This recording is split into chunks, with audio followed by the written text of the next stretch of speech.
विकसित बिहार विकसित भारत के लिए बजट है। और जैसा कि हमारे यशस्वी प्रधानमंत्री का एक सपना है कि भारत को विकसित राष्ट्र बनाने का, परम वैभवशाली राष्ट्र बनाने का, तो उस कड़ी में बिहार का भी विकास निश्चित रूप से मायने रखता है। और इसीलिए बिहार के लिए विशेष रूप से ध्यान रखा गया है। और बिहार में मुजफ्फरपुर के लिए भी बहुत सारी योजनाएं हैं, जो ट्रांसपोर्टेशन के क्षेत्र में, रोड के क्षेत्र में आप देख सकते हैं कि एक्सप्रेसवे से डायरेक्टली लिंक किया गया है। और यहाँ से दिल्ली जाने के लिए, यूपी के अलग अलग क्षेत्रों में जाने के लिए, बिहार के अलग अलग क्षेत्रों में जाने के लिए अब ईजी एक्सेसिबिलिटी होगी, लोग आसानी से पहुँच पाएंगे।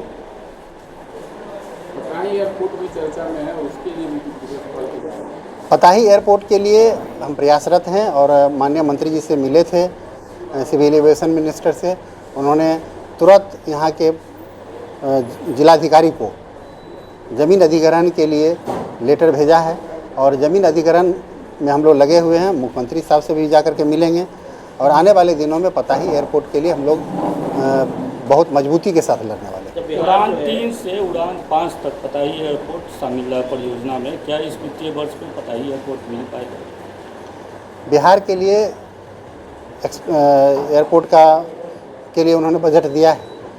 अब उसमें हम लोग प्रयास में है कि ज़मीन अधिग्रहण अगर हम लोग करने में कामयाब होते हैं तो निश्चित रूप से बिहार में मुजफ्फरपुर प्रायोरिटीज़ में रहेगा। एजुकेशन का हब रहा है मुजफ्फरपुर, तो वैसे में जो है सेंट्रल यूनिवर्सिटी जैसी चीज़ें यहाँ पे नहीं है, जिसके कारण लोग बाहर जाके पढ़ाई करनी पड़ती है टेक्निकल एजुकेशन को लेकर। क्या आप इसको लेकर आवाज़ उठाएंगे या फिर इस बजट में तो जिक्र नहीं है? निश्चित रूप से ये एक बहुत अच्छा मुद्दा है। और आपके जानकारी के लिए मैं बता दूं, कल मैं माननीय MSME मंत्री आदरणीय जीतन राम मांझी जी से मिला था जा करके, और उनसे यहाँ के क्षेत्र में, यहाँ के लिए स्पेशली एक टेक्निकल जो यहाँ के लोगों को MSME के क्षेत्र में बढ़ावा दे, ट्रेनिंग दे, लोगों को रोज़गार देने का काम करे, ऐसे ट्रेनिंग इंस्टीट्यूट की भी मांग की है और मेरा प्रयास है कि वो यहाँ स्थापित करें। रेल बजट की बात की जाए तो वरिष्ठ नागरिकों को मिलने वाली सब्सिडी इस बार भी नहीं थी। मिडिल क्लास फैमिली के लोग होते हैं, वो प्लेन के बजाय ट्रेनों में ही सफ़र करते हैं। ट्रेनों वरिष्ठ नागरिकों को जो छूट दी जाती थी वो बंद कर दी। देखिए, सरकार का प्रयास है कि समाज के हर लोगों का विकास हो, सब लोगों को मदद मिले। उस कड़ी में उनका भी ध्यान रखा गया है, ऐसा नहीं है। और आगे भी जो लोग छूट गए हैं उनको आगे ध्यान रखा जाएगा।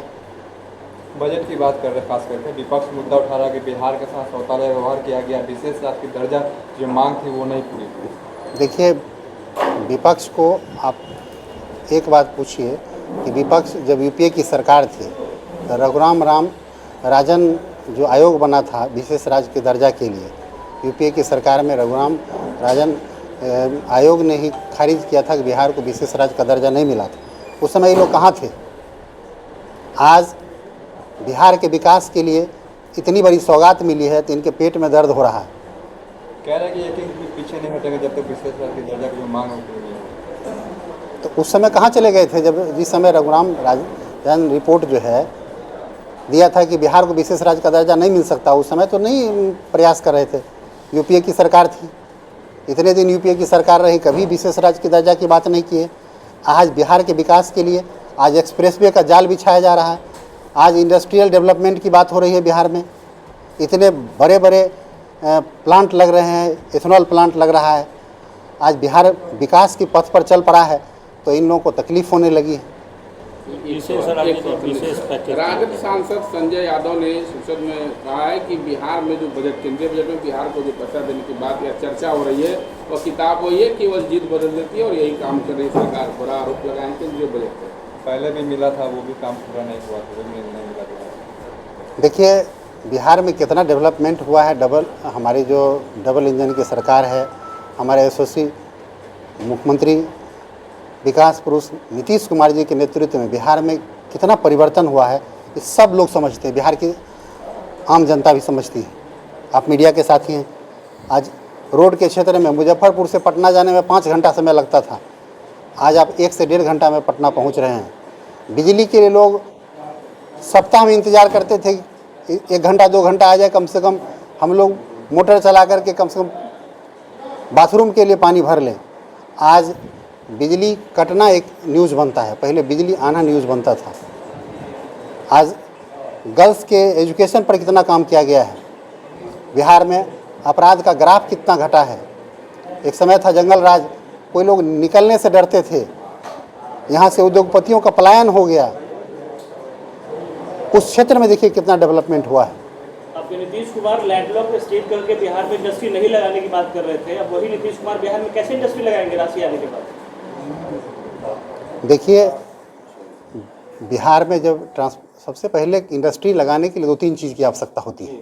अब सब जानते हैं कि एक पहले तो ट्रांसपोर्टेशन की सुविधा हो, ताकि कच्चा माल और जो तैयार माल है वो उसका हम लोग ट्रांसपोर्ट कर सकें। दूसरा बात, कुशल कारीगर जो हमारे बिहार में पर्याप्त मात्रा में है। बिजली की स्थिति बिहार में अच्छी हो गई है और लॉ एंड ऑर्डर खास करके बिहार में पहले से बहुत बेहतर हुआ है। और ये सारे घटक हैं, ये सारे कारक हैं जो डिसाइड करते हैं कि कहीं भी इंडस्ट्री लगेगा कि नहीं लगेगा। और ये सारे मानक पर बिहार खरा उतर रहा है, तो निश्चित तौर पर बिहार में अब इंडस्ट्री लगेगा और यहाँ के लोगों को रोज़गार मिलेगा।